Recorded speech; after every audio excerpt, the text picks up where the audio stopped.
Banyak kartun anak-anak yang ternyata mengandung unsur 18+ di dalamnya. Saya sendiri juga agak kaget ketika melihat sebegitu banyaknya jokes-jokes dewasa yang ada di dalam kartun anak-anak.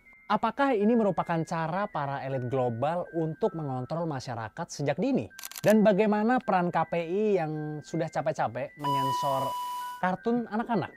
Apakah itu memberikan dampak yang positif terhadap tontonan anak-anak? Dan bagaimana peran orang tua dalam melindungi anak-anak untuk memilah-milih apa yang patut untuk ditonton oleh anak-anak kita dan apa yang tidak patut untuk ditonton. Dan juga kepada anak-anak atau bocil-bocil ya sekarang dibilangnya yang sedang menonton konten kita, mungkin tontonan ini bisa jadi guide untuk kalian memilah-milih yang mana kartun yang boleh ditonton, yang mana kartun yang sebaiknya ditinggalkan seperti mantan kita yang toksik. Tanpa berlama-lama, mendingan langsung aja kita mulai pembahasannya di episode spesial dari Di Atas 12.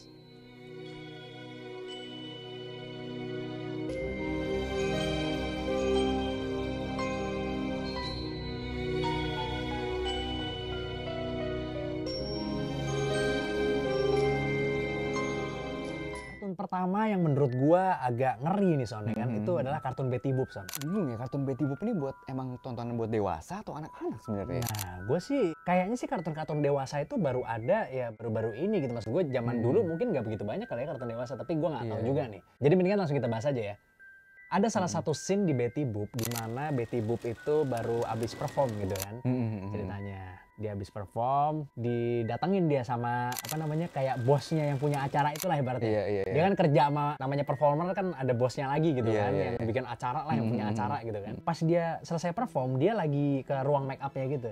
Make up, dia kayak dandan-dandan mungkin tiba-tiba yang punya acaranya ini, bosnya ini lah kasarannya masuk ke dalam ruangannya itu sama ruangan make up. Iya kan? Terus habis itu setelah dia masuk ke dalam ruang make up-nya, dia tuh dipegang-pegang itu sama bosnya itu kan. Iya kan? Jadi awalnya bosnya itu ada di belakangnya dia nggak sadar gitu kan. Terus habis itu nggak lama dia itu kayak dipepet ya kan. Habis itu dibisikin sesuatu gitu yang bikin si Betty Boop ini nampar bosnya ya kan. Pasti kan tentunya berarti sesuatu yang mesum gitu kan. Iya. Ya kan sampai si Betty Boopnya ini mau keluar karena takut diheres gitu ya. Takut dilecehkan gitu. Takut dilecehkan. Pas dia lari keluar, itu bosnya itu narik pantatnya dia Son. Ada Son di kartunnya nih Son, gila makanya gue bilang. Jadi ditarik pantatnya terus kayak dipegang-pegang gitu pantatnya, saya dipukul-pukul gitu pantatnya gitu loh. Ini kartun anak-anak kalau maksud gue. Ngeri sih. Yang gue tahu sih ini kartun anak-anak gitu ya. Dan yang gue tahu Betty Boop itu kan masih di bawah umur kalau nggak salah. Nah, Betty Boop itu masih di bawah umur, yang parahnya tuh itu ya kan. Katanya sih ya, setelah gue riset-riset, Betty Boop itu diestimasi umurnya itu sekitar 16 tahun Son. Di kartun itu kan berarti underage ya. Kalau di luar negeri kan 18 lah kalau di luar negeri ya kan. Ini umur 16 diperlakukan seperti itu Son. Gila. Ya kan? Di kartun loh Son ini. Ngeri. Tujuannya apa ya? Maksudnya mungkin untuk jokes kali ya. Tapi ya jokes ini ya mengenai sexual harassment berarti kalau gitu jokesnya. Iya. Mengenai tindakan asusila gitu. Jokesnya ya kan. Jujur gue agak kaget sih pas pertama kali ngelihatnya gitu ya. Karena kan mungkin waktu kita kecil kan kita nggak begitu paham-paham amat ya kalau ngeliat kayak gitu. Dikira lucu gitu kan. Dikirain lucu ya kan. Walaupun sebenarnya ya itu bisa masuk ke alam bawah sadar kita Son. Walaupun kita nggak paham pada saat itu.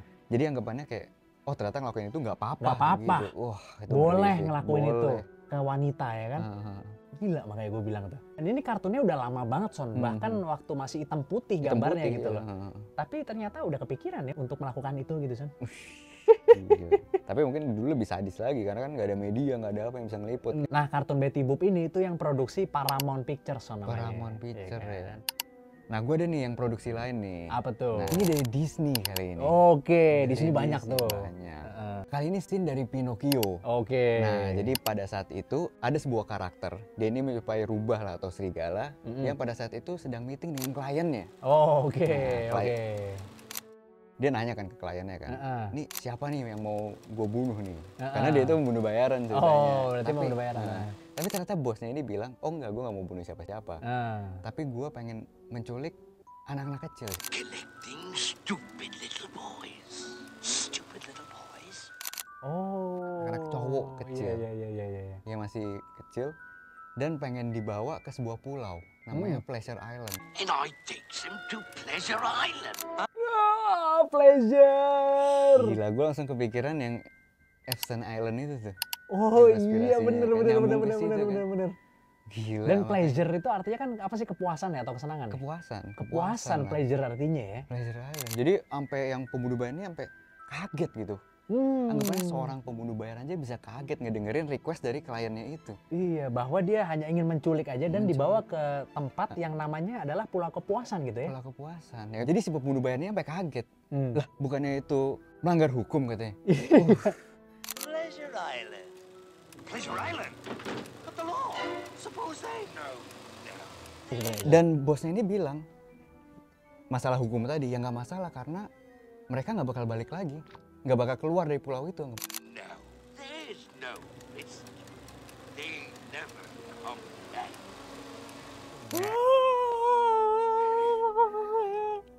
Diculik, tidak dibunuh dan tidak akan kembali lagi. Never come back katanya. Kita nggak tahu deh, coba menurut kalian gimana? Nah, yang selanjutnya nih salah satu kartun yang paling terkenal nih Son di dunia Son, paling banyak penggemarnya nih dari Pixar, Oke. Toy Story ya kan. Oke. Ada juga itu ya? Ada juga di Toy Story. Jadi ceritanya begini, ada sebuah karakter yang namanya Stinky Pete ya kan. Nah, ceritanya si Woody tuh lagi ngobrol sama teman-temannya gitu. Kesannya kayak film udah selesai nih, jadi udah mau bersantai gitu kan. Terus habis itu dia ngebalik box yang isinya itu ternyata ada si Stinky Pete-nya ini. Stinky Pete ini kayak kakek gitu. Iya, Kayak kakek tapi cebol gitu kan. Ternyata pas dibalik, dia lagi ngegodain dua boneka Barbie yang kembar Son ya kan. Hey, Prospector, how about you? And so you two are absolutely identical? Ibaratnya dari umurnya udah jauh banget tuh ya kan. Bisa dibilang ini agak feel juga ya tadi sebenarnya gitu, karena dia udah kayak kakek gitu kan. Iya. Yang digodain kan masih muda banget ibaratnya ya kan. Jadi dia kayak ngegodain boneka Barbie itu. Terus habis itu bilang gini, kalau misalnya lo mau masuk ke film Toy Story 3, gue tahu nih caranya gitu. You know, I'm sure I could get you a part in Toy Story 3. Ini udah kayak yang sutradara gitu. Sutradara mesum Son ibaratnya gitu kan. Jadi sambil godain sambil ngasih tahu, gue tahu lo caranya kalau lo mau masuk ke Toy Story 3, lo mau nggak ikut gue gitu kan. Kesannya jadi kayak gitu Son kalau kita ngelihat ini, scene ini gitu kan. Gila. Kok bisa dimasukin kartun anak kecil ya kayak gitu ya? Nah, itu padahal salah satu kartun anak kecilnya kita juga ya Son. Kalau gue juga waktu kecil gue suka nonton Toy Story juga tuh. Iya kan? Pop masuknya nyindir apa emang wah udah gak gue ngerti lagi sih itu sih. Pantesan sekarang apa ente apa namanya? Kalau kamu mau collab sama Richard Branson, saya tahu caranya gimana. Ente begitu ya? Ente gitu. Modusnya begitu. Begitu ente modusnya. Enggak lah, enggak mungkin kalau itu. Nah, gue juga punya nih dari Cartoon Network. Oke. Pasti lo tahu Powerpuff Girls. Oke, ya tahu itu Powerpuff kan Girls. Nah, Anak-anak kan itu kan. anak-anak Semuanya semua tiga tuh, anak anak-anak kan. cewek semua lagi ya. Ya ada seorang wanita yang sedang menasehati anak-anak ini. Jadi dia bilang, kalian itu punya sesuatu yang para lelaki takutin. Oke. Jadi nggak perlu berantem lagi katanya. Tanya dong, apa nih? Yaitu dengan cara menjadi baik gitu. Oh. Kan pada bingung kan, menjadi baik gimana gitu kan. Ngelakuin gestur gini, Zat, menjadi baik gitu. Dengan posisi kayak, ya lu tau lah baju wanitanya tuh kebuka lebar gitu. You have what boys fear most. Instead of fighting, try being nice. You know, nice. Ya jadi anggapannya menggunakan seksualitasnya untuk mengontrol laki-laki lah. Iya. Sana gitu. Nah kan ini kan masalahnya kan anak-anak apa wanita muda kan ceritanya Powerpuff Girls itu kan masih muda kan ceritanya kan gitu kan. Dan yang nonton juga anak-anak muda juga gitu. Takutnya nanti anak-anak muda jadi ngiranya Salah ternyata kaprah. untuk mengontrol laki-laki adalah dengan cara menggunakan susu gitu. Iya kan? Ya bisa jadi. Saya takutnya anak-anak malah berpikir begitu ya. Iya, ya kan? takutnya kan bisa salah kaprah kan. Nah. Anggapannya kita aja masih bisa salah kaprah gitu. Iya gitu. makanya karena angle kameranya itu dan memang menunjukkan ke situ gitu kan. Iya makanya. Dan dia ngulang 2 kali, being nice itu diulang 2 kali, Son, nggak 1 kali. Dan nadanya itu loh. Being nice, you know, being nice gitu Iya. ditunjukin gitu kan. Habis itu kameranya nge-zoom ke situ kan. Iya. Wah, kacau lah pokoknya lah. Kacau. Nah, selanjutnya dari Cartoon Network lagi nih Son ya kan. Oke. Nah, tapi sebenarnya ini dari komik DC. Ya kan, tapi di superhero nih ya. ya, tapi ditayangkannya di Cartoon Network ini ya kan. Jadi ada salah satu scene di Justice League yang menunjukkan The Flash lagi ngobrol sama superhero lainnya nih ya kan, superhero cewek ya kan. Oke. Si The Flash kayak bragging di situ ya kan, pamer bahwa oh dia adalah laki-laki tercepat di dunia ya kan. Melakukan kegiatan apapun dia pasti yang tercepat gitu. Iya. Tidak ada yang bisa mengalahkan ya kan. Fastest man alive.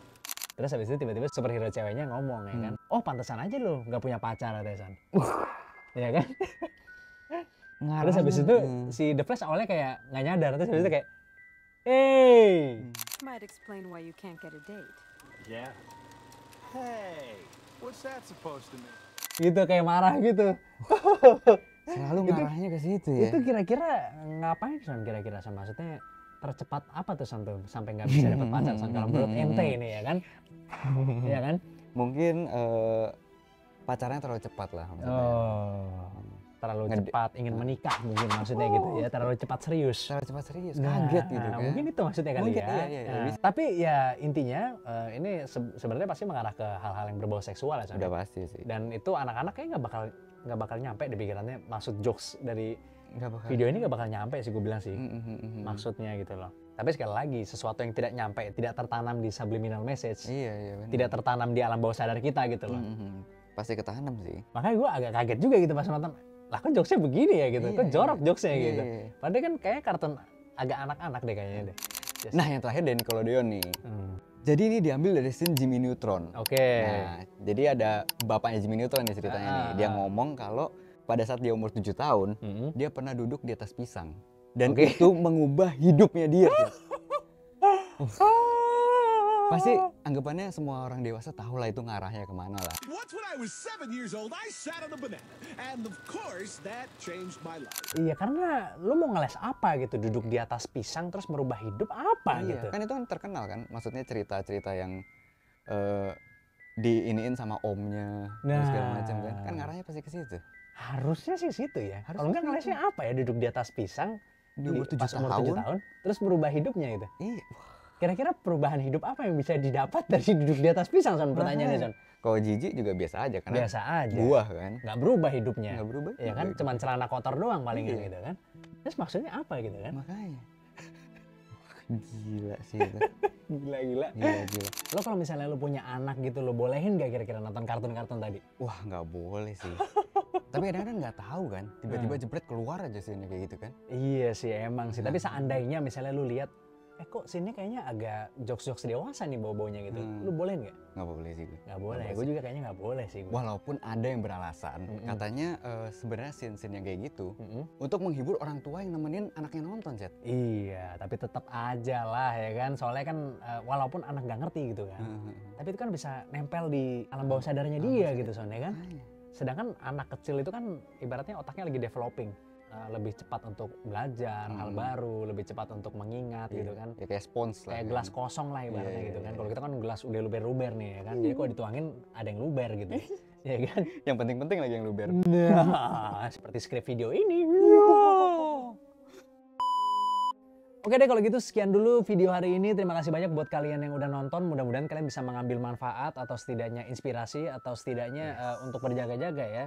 Kalau misalnya kalian udah punya anak atau kalian juga adalah anak-anak yang menonton ini, hati-hati dalam memilih kartun ya. Karena sebenarnya bukan hanya jokes dewasa yang harus dihindari dari kartun Son ya. Apa tuh, Chat? Tapi banyak juga scene-scene yang bergerak dengan cepat Son. Itu bisa memicu ADHD Son. Mis alias el tirillas. Hay que buscar a otra persona. Hola? Oh. Kartun sekarang begitu Son. Iya, Scene-nya tuh cepet banget gantinya gitu loh. Jadi kayak dari scene satu ke scene selanjutnya. Gue waktu itu pernah tuh lagi di Dokter Gigi gitu ya. Gue nonton itu sampai gue nggak bisa pas dari TV gitu Son. Karena saking selalu ada hal baru terjadi gitu loh setiap detiknya gitu. Itu kan memberikan rangsangan kepada otak kita yang membuat kita itu kalau nggak dirangsang jadi nggak bisa fokus gitu. Nah, jadi nggak bisa fokus hal-hal yang agak lambat gitu nggak bisa fokus. Nggak bisa lagi, fokus ya kan. Makanya yang nonton Oppenheimer pun banyak yang seneng. Yang ngerti jarang. Karena ikut-ikutan. Jangan lupa selalu support kita dengan cara subscribe, like, dan komen video kita. Yes. Sampai jumpa di episode selanjutnya di atas 12.